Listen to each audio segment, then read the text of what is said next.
My name is Riley Lowe. I'm the host of the Ruckus podcast. Some of you are family and friends. Some of you I've only know are acquaintances, that I hardly know. And some of you are brand new and I don't know any of you. So I know a lot of people are probably knowing me before Christ. Some people only after Christ, I've accepted Christ. And some people just don't know me at all.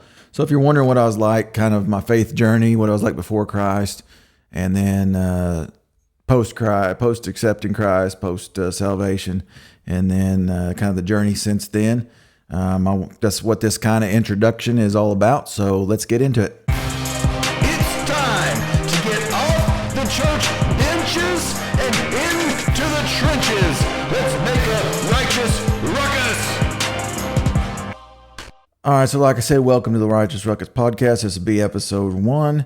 And I want to talk to you today about kind of my testimony, my story, my life story. So we'll talk about growing up Christian and having the Christian, or in a Christian family anyway, and building a Christian foundation. And then kind of the downward spiral that happened in my life that actually led to me seeking the Lord and leading to my salvation. And then my journey since salvation. It's not all puppy dogs and rainbows, of course. And so that's kind of what we're going to talk about. Now, growing up, I was born in 1981, Stillwater, Oklahoma. And even when I was an infant, the challenges kind of already started, not necessarily for me because I don't really recall it. But when I was an infant, I had a babysitter that physically abused me, and I resulted in a skull fracture. Okay, it was a real scary time for my family. From what I understand, they even took me away from my parents for a few days until they could evaluate and realize that it was, in fact, the babysitter that had done this to me. So it's kind of my parents were on pins and needles there for a few days. How bad is this going to affect him? Is he going to survive or not? Blah, blah, blah. My grandparents and everybody, too, was affected by that. Needless to say, I came through that. And growing up, we moved around a bunch. My mom and dad, they got different jobs, different places, and we just kind of moved from Oklahoma, moved around, moved to Texas for a little while, moved up to Maine actually for a couple years when I was in like second or third grade. Then we moved back to Oklahoma. And Oklahoma is kind of where my roots are, where my foundation is.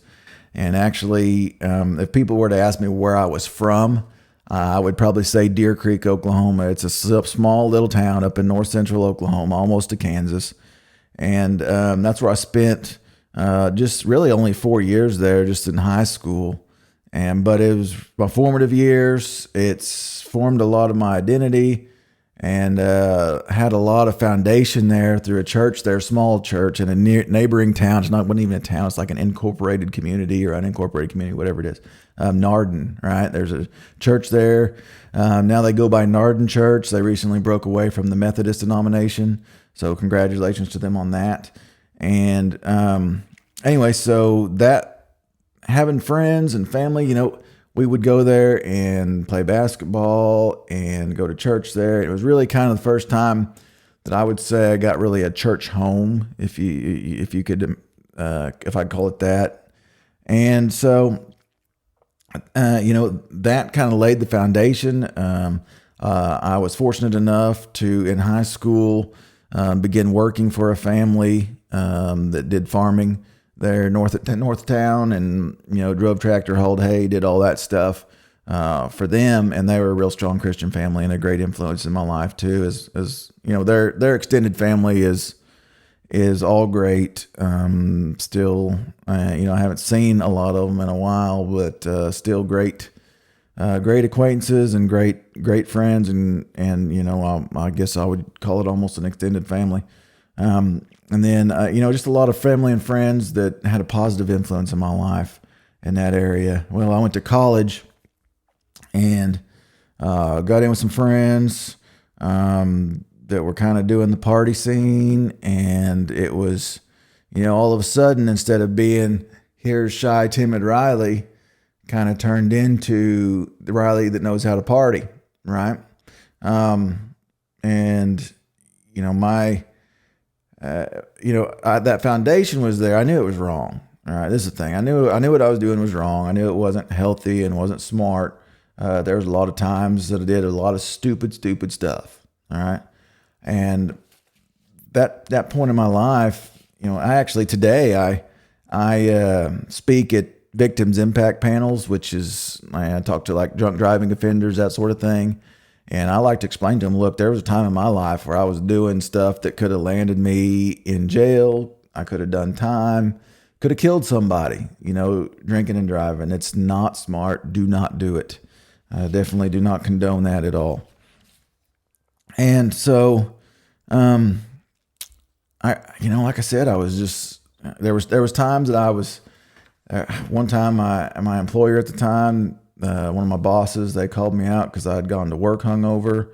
I had actually gone to, there was a work friend that she had invited me and a couple others to church. I actually went to her church hungover, and I'm sure people could tell, as much as you think that people don't notice, people notice.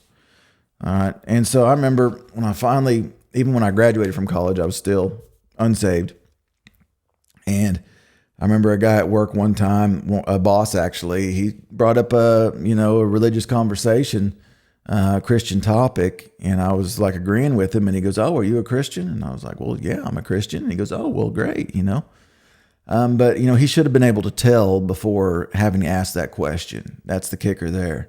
So I obviously wasn't a Christian, and actually, had a situation during this time. I had actually, I'd helped. I went with a church group down to Mexico. We built a house for a family on a mission trip there in a border town. The Christian influence was still on my life, right? I remember sitting at an uncle's funeral, and they were talking about, the things that this uncle had done and his Christian faith. And it was kind of a part that I was unfamiliar with. And I remember sitting there. This is the reason why if you're ever at a funeral, and a lot of funerals, people incorporate the gospel, right? This is why. For people like me, for people like you. This is why. So it can impact, who knows who it can impact. It impacted me that day. I remember sitting in that funeral and thinking, what would somebody say about me if I was the one in that casket? I would have half the room saying, Riley is a good kid. Boy, he was a good guy. Boy, he was great. And then I'd have the other half of the room saying, Riley knew how to party. Riley knew how to throw a party. Boy, he could go get the alcohol and all that. And we could have a good time, right? He knew how to have a good time in the world standards, right? So that really got me questioning myself, and it led, there's a lot of people along the way, countless people actually, positive influence, Christian influences, that led me to going, okay, what is going on with my life? What am I doing here? And I remember being at I guess you'd call it a club, one night, and I'm sitting there thinking, look at all these people. They're all dancing around, drunk, loud music. And there's maybe 200 people in this place, maybe. And this is in a town with, thousands, close to 30,000 people. And not all those people are there, but I'm sure there's more than 200 people that are happy with their life, having a good time in their life, than that are not there at that club drinking, right? That was kind of an epiphany or whatever. And I'm thinking, this is just, so things got to change. My life is just not where it needs to be, right? And there was just a lot of issues went on, and I could feel the Holy Spirit, tugging at me. And I remember going up to this little spot that overlooks a lake nearby, and I took my Bible out there, and I was just looking over the lake, and I was praying to God, and I was like, this is just my life I'm leading right now. Where's that heading? That's pointless. That's completely pointless. I've got to change something. So I gave my life to Christ there. I was like, Lord, come into my heart, take over my life. Let's change this thing. And, one of the telltale signs, is if you've truly been saved, is fruit, right? So what's the fruit? I remember not too long after that, we went on a bunch of guys from work. We all went on this fishing trip. and we all stopped by the store on the way, and they're like, "Hey, what kind of beer you want, Riley?" And I was like, "Oh, no, I don't drink anymore." And they're like, "Since when? Since when?" And that was the perfect time to share the gospel, but I was too timid, too embarrassed, too whatever, too shy to do it at that time. But yeah, so I got saved, and there was fruit from that. Now, I'm not going to say I turned into a choir boy, turned into a saint immediately. That's called sanctification. That takes the rest of your life. That's how long sanctification takes. All right, salvation is, there it is. You've committed to Christ. You've accepted Christ as your Lord and Savior. You've confessed Him as your Savior. And then sanctification takes the rest of your life. And then someday, there's another fancy word for you called glorification, right? Whenever we enter into eternity, whether it be when Christ returns or whether it be whenever you die, then if you're a believer, then you get transformed and get a resurrected body and you spend eternity. That's glorification, right? I'm looking forward to that day with all the aches and pains. I know I'm only 42 now, but trust me, when you hear the rest of the story, if you don't know, you'll understand. So I married Courtney, and actually it was within a couple years of me being saved, and it's a good thing I got saved because she would have never married the man that I was. She's made that point plenty of times, and we actually journeyed through quite a few churches. We're church hoppers, if you will. We did this. Okay, well, there were some issues with some churches. Quite frankly, there were some legitimate issues with a couple churches, and that they weren't following the Bible. There was some non-biblical preaching going on there, just really almost just lack of Bible at all. And so we ended up with several churches that we had gone to recently, and we just become members of a church when I got hit by a drunk driver. I took Courtney to Enid, Oklahoma, to a class there. She was getting her master's in psychology, and this was in 2012. September 13th of 2012 is when this was. The year the world was supposed to end for the Aztec calendar, if you remember that. So I took her there, went out to supper with my dad. He was getting ready to start chemo treatments the next day. I was on my way to go back and pick up Courtney, and whenever I got hit by a drunk driver, he was 2.5 or 0.25 blood alcohol content, which is over 3 times the legal limit. And anyway, it did a number on me. They took me to the hospital, and they actually got my dad and Courtney to go in and say goodbye to me because they were getting ready to transfer me to another hospital. Now, that's not to say goodbye as far as see you in a little bit. That was to say goodbye, as he's probably not going to make it. You need to say your goodbyes. All right, pretty serious deal. Actually, all the first responders, the police, fire, paramedics, every single one of them, all the doctors, they said you should have died. All right? You should have bled out and died. Everybody said we didn't expect to find somebody living in there. Anyway, they got me transferred over to another hospital. They got me patched up through like 10 or 11 hours worth of surgery. And let's go through a quick list. Injuries on that. My left femur was shattered, got a rod in there. My pelvis, fractured pelvis there. I had fractured vertebrae. My left elbow, my radius and ulna were shoved out the back of my elbow. The doctor said it was like putting together a bunch of gravel. They did get a bunch of hardware in there, though. My left humerus, fractured 4 ribs, a sternum fracture. Dislocated a bunch of bones in my right wrist here. I needed some pins and all that to get that fixed up. Did have I had broke my nose in 2 places, big old gash that was on my forehead there, and had a bunch of stitches. Ended up with a bunch of sinus fractures and all that stuff. Just kind of 3 out of 4 of my limbs were not functional at that point. Anyway, it took me, that was in like ICU for a few days, and ended up going to a rehabilitation center About a week later, that's kind of where my memory starts. So I was in the rehabilitation center for 28 days. And I remember when I went there, that's kind of when my continuous memory starts, is when I first got to that rehabilitation center. And even though beforehand, there's bits and pieces, I do remember some, and I've been filled in afterwards. There were so many friends and family. It was awesome, awesome deal that were there to support me and pray for me and help take care of me. But when I got to that rehabilitation center, I remember telling my wife, I said, I'm going to walk out of this place. And after 28 days of work, I actually did not walk out of that place. I was in a wheelchair for 3 months. Learned to walk again after that, returned to work. It was about 8 months after that, after the wreck, is when I returned back to work. But anyway, through that process, man, there was just so many people. So many people came and visited me down there. And this was in Oklahoma City, is where the hospital was. It was 100 miles away from kind of where we lived at the time. And so many people come by, called my wife, just so much support. It really was amazing, the amount of support and Christian support, right? From mainly Christian friends and family, coworkers that helped support me and my family through that. It had a ripple effect that affected tons and tons of people.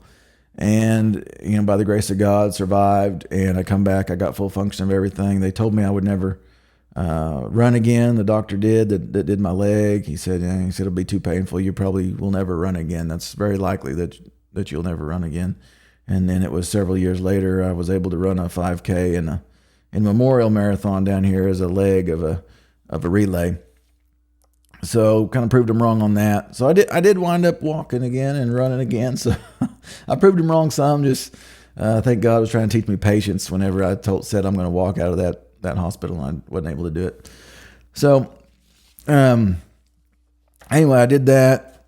And then since, in the years after that, I've had, 12 surgeries.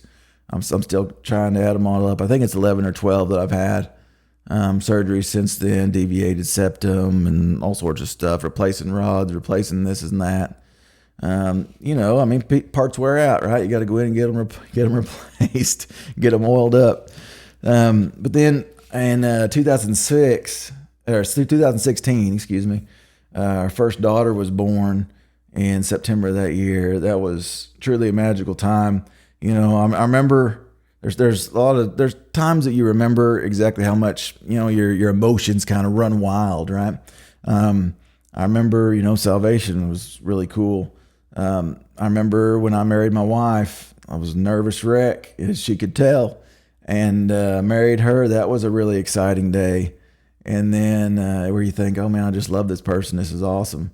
And then, there's just a different kind of love that happens whenever you hear your own child start crying, whenever they're born. Even though I do remember when we were still in the hospital, it's kind of funny. I told my wife, I actually didn't tell her this until like 2 years later. And I was like, man, I was sat in that hospital. It was a C-section, so my wife couldn't do anything. And here I am taking care of this kid. And I was in the middle of the night, that first night. And our daughter she just kept crying. She's a baby, she's a baby. She gets hungry, get this and that. And I was like, I remember sitting there on this little fold-out cot thing they gave us in this tiny room. And I was like, man, we messed up. We messed up bad. This was a big mistake. I don't have no idea what I'm doing. I'm in way over my head. This was messed up. How do we change this? I remember that went through my head, right? I'm like, I went way, way past what my experience. I cannot do this, overwhelmed. But now looking back now, it's comical to think that, because we actually had 2 wonderful children now, 2 daughters, and it's just they've been a true blessing. They really have. Now they test your patience, but they've been a blessing. And then actually just recently, this last December, after my wife harping on me for about 2 months, me being fatigued and not going, what's going on here? I ended up going to the doctor and got some blood work done just as a checkup deal. I told them, I'm getting fatigued. I know what's going on here. And they called me the next day and they said, dude, you're running out of blood. You got to get to the ER right now. Normal hemoglobin level is like 13. I was at a 5.8, and I actually called several different doctors, and they're like, Yeah, in my 30 years, I've seen one person that's, had lower than that, but they weren't walking or, I had all these three different doctors say that. And so I was like, I guess this is serious. I need to go get some blood. So I went and got a couple units of blood, spent the night in the hospital. They gave me some IV ferrous sulfate to help stimulate my blood production. And then they said, well, we got to figure out where you're leaking at. All right. They got to figure out where the leak was. They did a scope down my throat. Didn't find nothing. All looked good. And then we scheduled a scope to go the other direction a couple weeks later. And then when I actually went in for my colonoscopy, it was after that the doctor come in. He's like, hey. I said, well, how is it, doc? And he goes, well, it ain't good. And I'm like, okay, well, what's that mean? He goes, well, there's a tumor in there. We found a tumor. I said, okay, we talking benign or malignant or what are we talking? He goes, well, it's not benign. I can tell you that by looking at it. And I was like, okay. And actually found out later that he had called our primary care physician and had told him, look, Riley's got cancer, got colon cancer, and this just by the looks of it, it does not look good. In his experience, right? And he was an experienced doctor. He said, it does not look good. He said, I'm guessing stage 4, it's probably spread. And he had told me, he said, look, you got a tough road ahead of you. You got a real tough road. And he had told me, he said, look, I've done 2 procedures on you. You've prayed for me and my crew before each procedure, so I know you're a man of faith. And he said, and you've got a positive attitude, so you're miles ahead of most people on this deal. He's like, you're going to get through it, but it's just not going to be easy. Anyway, so I wound up getting a CT scan for the surgeon, and the CT scan showed that it was in my colon, and the tumor was, and then it had probably affected a couple of lymph nodes in the area too. And so the doctor, the surgeon, he said, that's a couple lymph nodes I'm going to go ahead and pull out anyway, so no big deal. Anyway, so then I got my surgery done. I went in there, they cut out the tumor and, some more of my large intestine. And then recovering after that, they sent all that stuff off. They did robotic surgery, which is really cool. If you want to pull up pictures of that, it's kind of neat. It's the guys over there playing video games. I actually asked him when I woke up in recovery. He says, "How you doing?" I said, "Well, I don't know. Did you get the high score? I want you to get the high score." And he said, "Oh man, everything went perfect on that deal."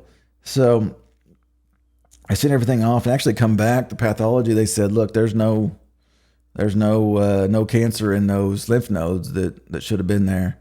And it kind of surprised him. It's kind of surprised me too. Surprised a lot of people. But of course, through this whole process, which was I'm trying to wrap my mind around this, a whirlwind. Okay.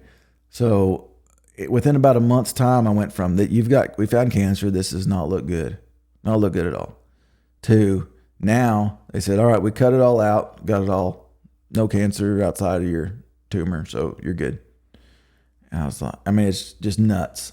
But I had so many people helping out, praying.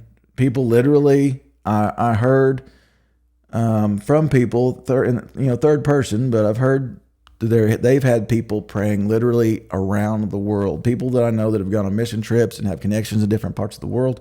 There's been literally people around the world that have prayed for this situation. And, normally I'm kind of a modest guy. I'm kind of like, I can handle this. We'll get through it. But in this situation, it was super scary, kind of like the wreck situation. Sure, we'll welcome prayers and help whatever we can do or whatever we can get, And so it was just it was a crazy deal.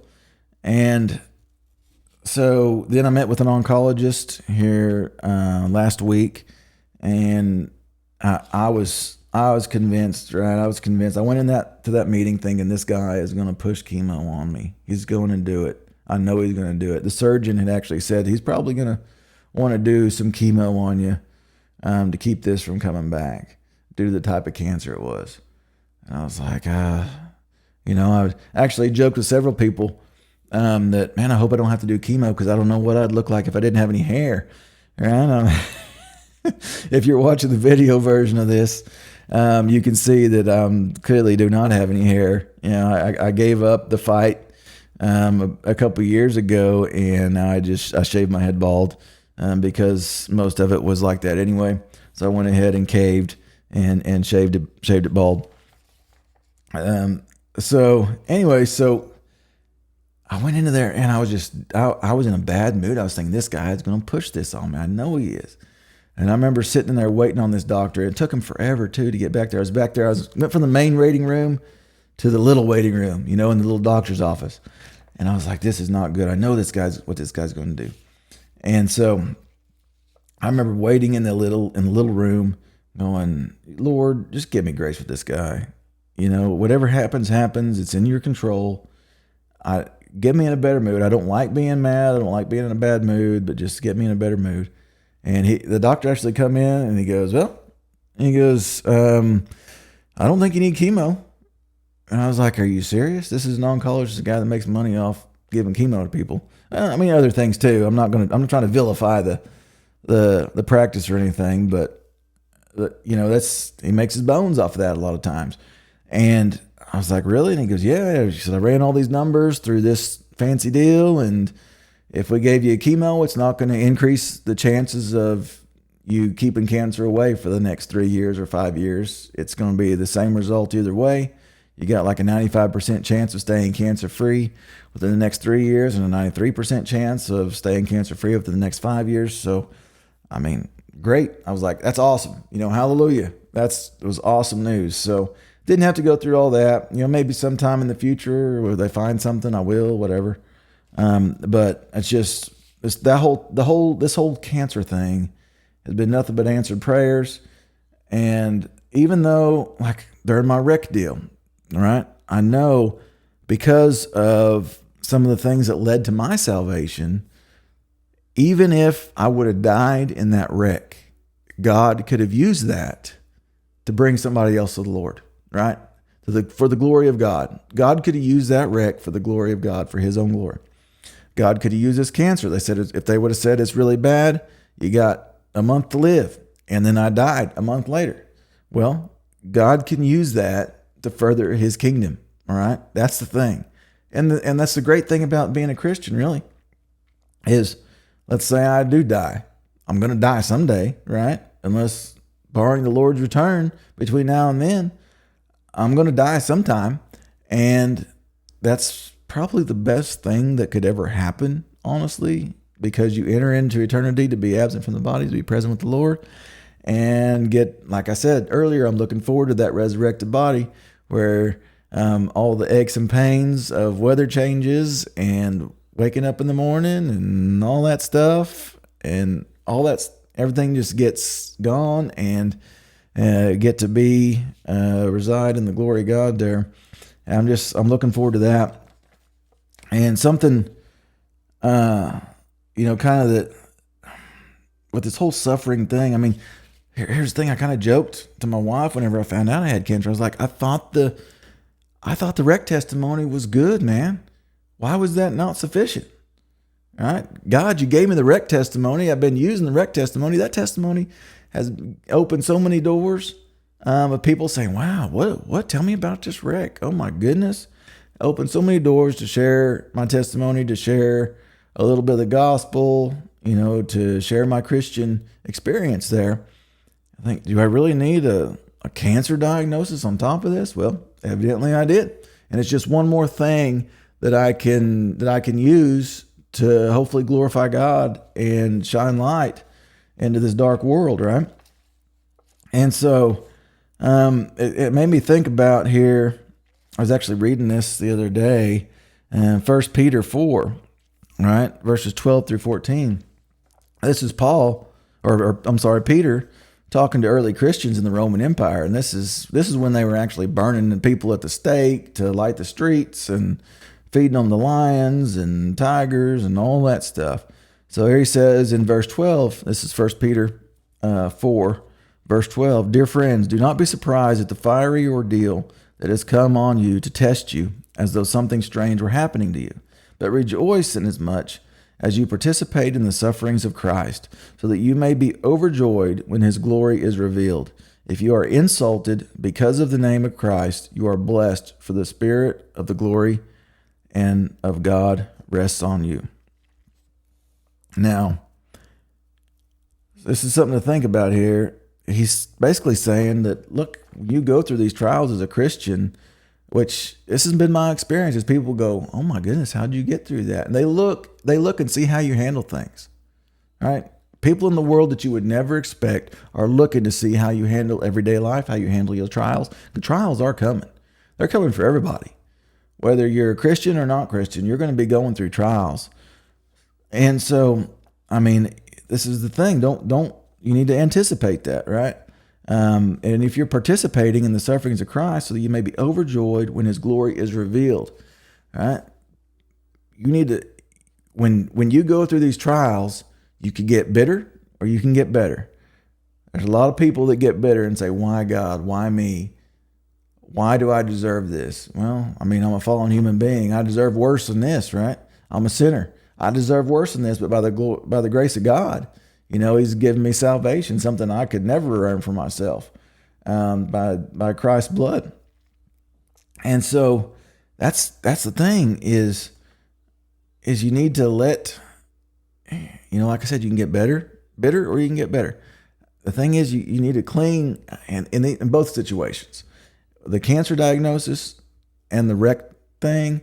And a lot of other times when you go through those trials, a lot of times it helps narrow your focus, at least in my case, narrow your focus on Jesus, on God, on your faith, because that's ultimately where your foundation is. That's what matters. That's the important stuff. It helps get all the noise out of your life and help you focus on what's really important, right? Your family and friends that are coming along beside you to help you through those situations. And then another thing, think about this. This is in Genesis 50, verse 20. This is Joseph, whenever he was, got sold into captivity and ended up being second only to Pharaoh and was able to help out, probably millions of people during a famine. He says, you intended to harm me. He's talking to his brothers. He says, you intended to harm me, but God intended it for good to accomplish what is now being done, the saving of many lives. I guarantee you the enemy,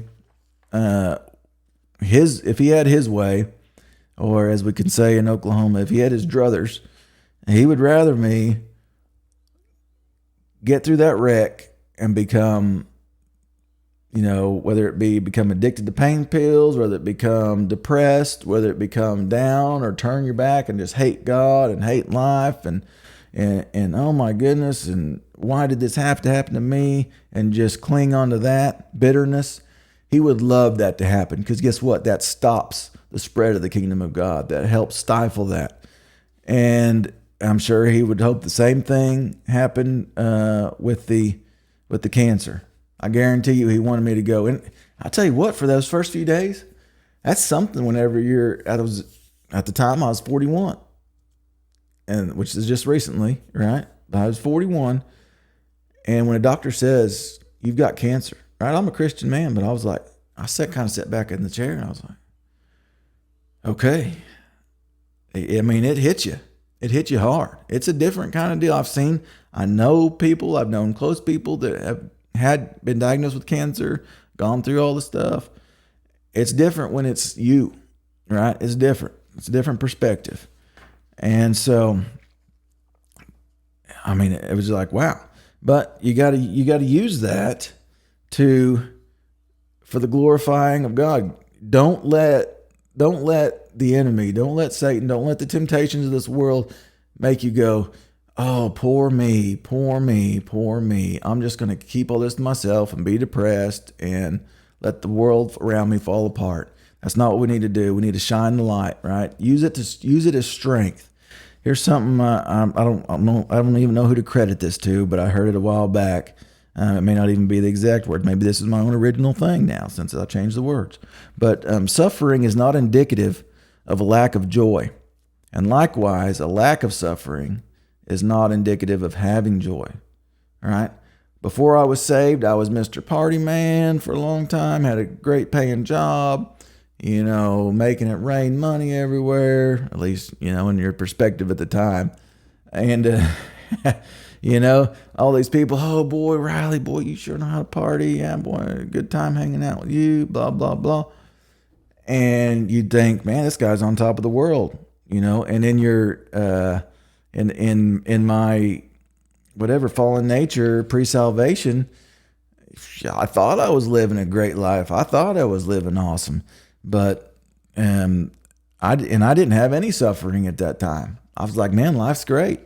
And then you kind of get hit with some reality, and you start thinking about things and thinking about what is really going on in this world and what's really going on in your life, and it changes things. But also suffering, like the wreck, like a million other things, like the cancer. I mean, there's been tons and tons of issues that I've had in this post-Christian, post-salvation life I've been living. It's ridiculous, the amount of different things. But the reality is, just because I'm suffering, it doesn't mean I don't have joy, because my joy doesn't come from, how do I feel this morning? My joy doesn't come from, I hope I feel good. I hope so-and-so is not mad at me. I hope these people like me. That's not where joy comes from. My joy comes from the Lord, right? My joy comes from my faith in Jesus. That's where my joy comes from. And since that can never be taken away, no matter what happens, no matter what this world does to you, this is the thing. The worst thing that this world thinks can happen to you, death maybe. That's probably one of the worst things. If you take God out of the equation and faith and Christianity out of the equation, there's people probably like, man, I don't want to die. I do not want to die. Well, guess what? That's actually, as a Christian, that's the worst thing they can think they can throw at you. Well, that's the best thing that can happen to you. Really, you get to spend eternity, right? You get to enter into eternity and get the rewards of that. I mean, that's how good is that?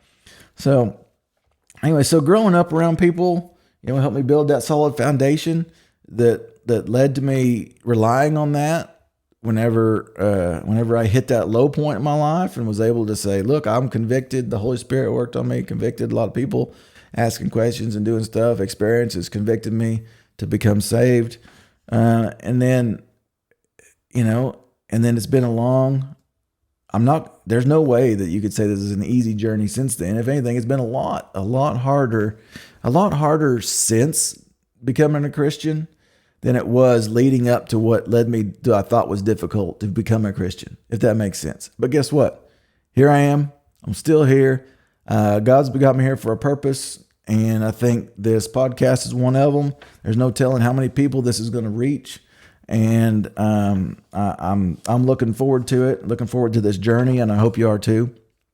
So one thing you guys can do, this is just my testimony, right? In next episodes, I'm going to kind of get into some meat and potatoes of things, different issues. My plan is to help encourage you as a Christian and help strengthen your Christian walk, and share experiences, and hopefully be able to bring on some guests that can share their experiences with us as well, to help strengthen me and strengthen you guys.